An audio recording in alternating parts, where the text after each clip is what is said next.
सतगुरु पंहिंजे सिखन सेवकन के नाम जो धन बख्शदा प्यार बख्शदा ऐं सेवक प्यार करे पंहिंजे गुरु सां ऐं पंहिंजे गुरु जे निरंकार वाहिगुरु जे प्यार में अखिन मां कोड़ा विहाए करे पाण के जीवन मुक़द करे छॾींदा चवण लॻो गुरु जी सच्चे पातशाह जी कृपा करो मुक्ति बख्शो। हाणे बादशाह सोचण लॻो मुक्ति इहो कहिड़ी शइ आहे, ही कहिड़ी शइ आहे। सिपाही खे चई राज हे जेको घुरे पियो असांजे खज़ाने में आहे। सिपाही चए तो ख़बर न छा तो घुरे ही। को बादशाह वरी चए तो ओ प्यारा घुर छा खपई तो वरी चए तो सच्चे पातशाह कृपा करो मुक्ति बख्शो, मुक्ति बख्शो। तो बादशाह सोचे तो मुक्ति आहे छा, ये मुक्ति छा थींदी आहे, मुक्ति छा थींदी आहे। तो पोइ चवे तो बादशाह चए तो हले भला धन खपई चए तो ना सच्चे पातशाह भला मिल्कियत खपे तो के जमींदार करे छॾे ना सच्चे पातशाह मां गरीब ही सही है ना। भला रुतबो कुछ बादशाही खपई किथे किथे तो के रियासत जो बादशाह करे छॾा ना सच्चे पातशाह कृपा करो जेकर ॾियणो तो कृपा करो मूंखे जीअरे मुक्ति बख्शो। जब वो सतनाम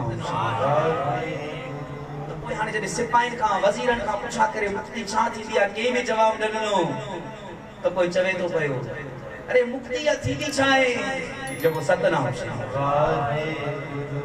चवे तो बादशाह जेको तू घुरे तो ये थींदी छा आहे। सच्चे पातशाह तव्हांखे सभु शइ जी ख़बर आहे, हर शइ जी तव्हांखे ख़बर आहे। कृपा करो ॾियणो तो मुक्ति बख्शो, मूंखे बस मुक्ति बख्शो। हेॾा होॾा जॾहिं ॻाल्हि पुछा कल कोई जवाब न मिलियो। पोइ चवे तो भला तू ॿुधा भला मुक्ति छा थींदी आहे। तो पोइ सेवक चए तो गुरु जी कृपा करो मुक्ति बख्शो मुंहिंजा जनम मरण जा दुख कटो बस। जब सतनाम श्री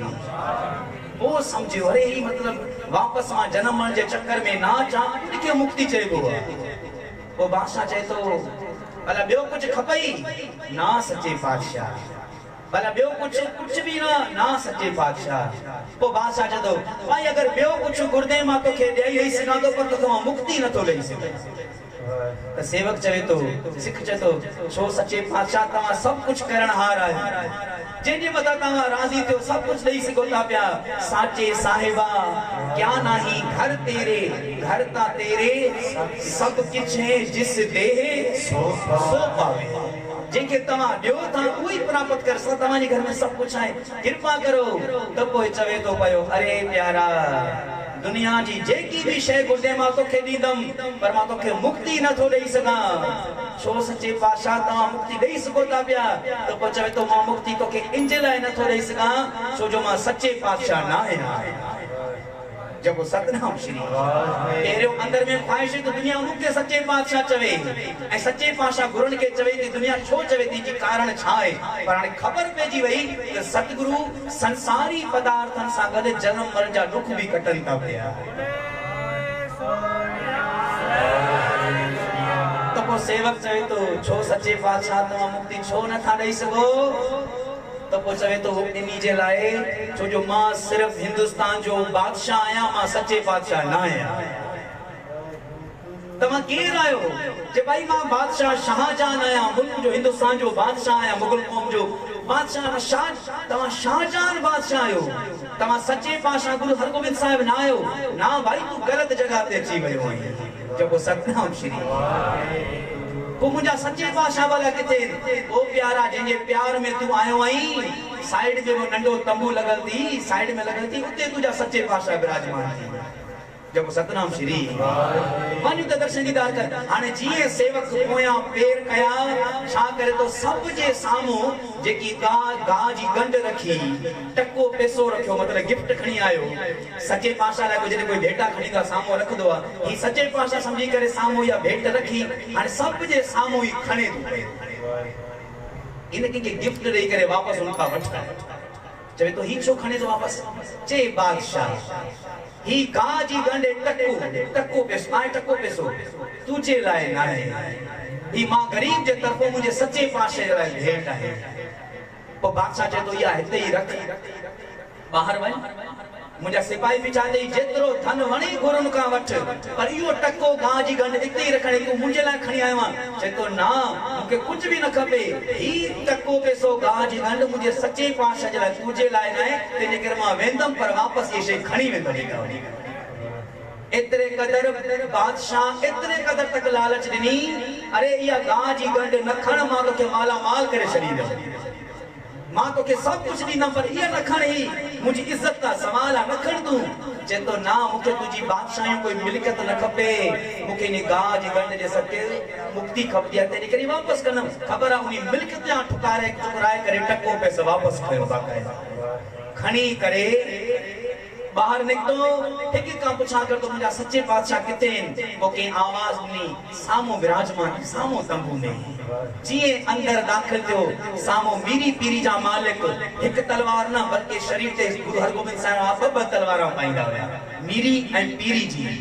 लोक ऐं परलोक जी मीरी पीरी जा मालिक एक तलवार ना गुरु अर्जन देव महाराज शहीद थियण का बाद में गुरु हरगोबिंद साहिब महाराज एकड़ी तलवार ना ब तलवार पातियूं छहीं पातशाही सती पातशाही गुरु हरराज साहिब महाराज तलवार पाइंदा अठी पातशाही नंढड़ी उम्र हुंदी 5.5 साल जी उम्र में गुरु बनिया 8.5 साल जी उम्र में मोकलाया विया संसार का नाई पातशाही गुरु तेग बहादुर साहिब महाराज पाण किरपान तलवार पाइंदा शरीर ते ऐं ॾहीं पातशाही गुरु गोविंद सिंह महाराज पाण त तलवार पाती पर सभिनी सिखन के हुकुम कर जबई तव्हां सभिनी के पाइणी आहे जेको सतनाम श्री अॼु माण्हू कुछ कई तलवार के किरपान पातल कुछ माण्हू खिलदा आहिनि मुंहिंजे मथां केर समझाए ये असांजा सच्चे पातशाह ॿ तलवार पाइंदा ॿ सेवक अंदर दाखिल थियो सामो सोणी सूरत गुरु हरगोबिंद साहिब महाराज दर्शन दीदार करे प्रसन्न थियो अग्या गंढ रखी गाजी टको पैसो रखियो हथ जोड़े करे नमस्कार कई उथी बीरियो सतगुरु पाण चांता ओ प्यारा गुर छा खपई जब सतनाम श्री गुरु जी सच्चे पातशाह जी कृपा करो मुक्ति बख्शो गुरु हरगोबिंद साहिब महाराज दिलन जी जाणन हार अंदर जी जाणन हार समझी आहे त मुझो वो प्यारो सेवक आ जेको प्यार जे सदके केतरी मिलकता ठुकराए आयो है मुक्ति घुरे तो सच्चे पातशाह पान उठी आया हेठ लथा सेवक के पांजे गले सा लगाए कर चवण लगा तू मुकत इंदड़ तुझो इकवी कुल जो सा उधार कयो सी भाई बोले सोनेहा ओ प्यारे प्यार करो गुरु सा प्यार करो बगैर नाम सिमरन जे प्यार ना जिदो गुरु सा सिमरन करो नाम जपो प्यार करो एक दफो गुरु सा जे कुल में अगर एकरो भी कोई प्यार करण रुपए थी वयो तो खबर आज भी सतगुरु जी 21 कुल जो उधार करे छडे पर कोई भगत बन जे आज के जमाने में कोई भगत बनने तैयार नहीं डॉक्टर थींदे हां इंजीनियर थींदे हां सुठो कारोबार थींदे हां भला भगत थींदे ना भगत ना जब वो सत्य ना भगत कोई चोर करे तो तोके के चयो चोर करो अरे भगत भगत न थींदा भगत ना भाई ओ प्यारो भक्ति करण वाले के भगत चयो वयो आहे सेवा सिमरन निम्रता रखण वाले के संत चयो वयो आहे तू गुरु घर जी सेवा कर अदब सत्कार मर्यादा सा गुरु हरगोबिंद साहिब महाराज जी उन्हीं प्यारे के गले लगाए करे मुकत करे छडियो जीअरे ओ गुरु जा प्यारा जेकर तू गुरु ग्रंथ साहिब जी अदब सत्कार सा सेवा कंदे ए तुझे कंठ में तुझे गले सा अगर गुरु जी बाणी जो प्यार जुड़ी वियो अज भी सच्चे पातशाह जी बाणी केतरन कई मुकत करे थी वई बाकायदा सच्चे पातशाह रहमता करन ही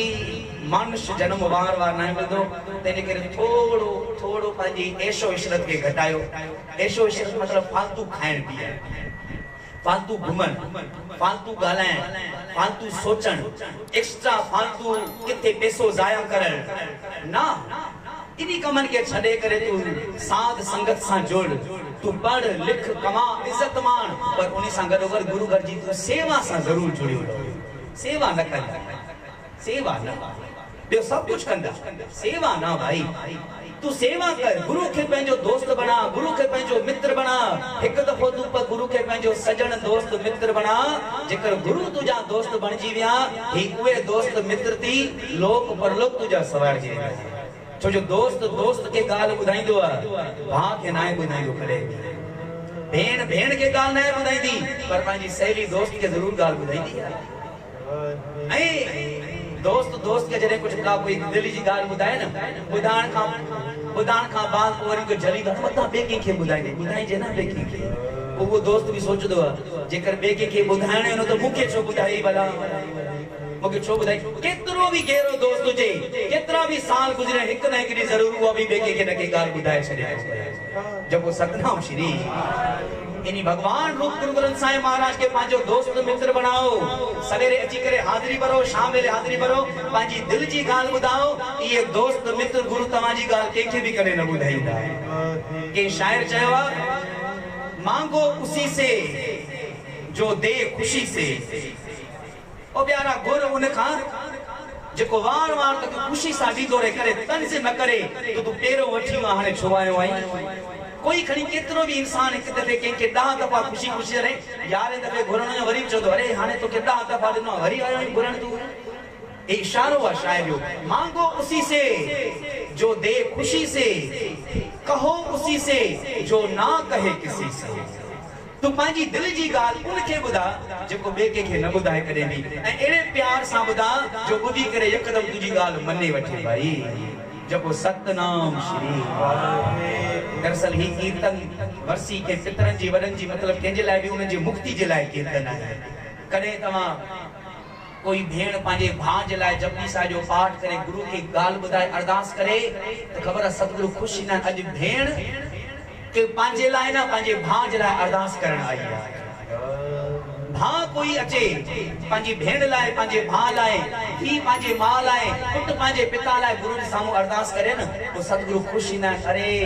अज ही पांजे परिवार पांजे भां जे लाए कुछ घुरे पयो ए कोशिश करो जिथे तमा पांजे पुटन जे लाए सुख गुरदायो पांजी औलाद जे लाए सुख गुरदायो कदे तमा पांजे भाइटन जे लाए भी सुख गुरदा करे करे पांजी भाणे जे लाए उन जे लाए भी सुख गुरदा करो तो मुझे भाइटन के भी सच्चे भाषा खुश रखजो हमेशा जब सतनाम श्री ए जने के इंसान पांजी औलाद सा कर जने पांजे भाइटन जे लाए भी पांजे भाणन जे लाए भी अरदास कयुन त सतगुरु तो बाकायदा खुश नहीं कर चलता उनके त सा खुश कंदासी उन जे सत्य सा तमा के भी खुश करे छडीदासी गुरु महाराज की कृपा कर सब मिल कर शब्द गाओ जी मावरी दोराया अन कुछ समय बचियो ही वेलो तो गायण जो समाप्ति थी उनका बाद वरी वेलो थी दो खाइण जो तो कोई थोड़ो बाकी समय बचियो सभी मिल के गाओ खबर ना समय पूरो थी तो खबर ही कोन कोनी पाणी ओते दे करे खाइण वेले खाइदासी तिनी गायण वेले सभी मिल के गायूं सच्चे पातशाह के जे सके असा जी भी भलो करे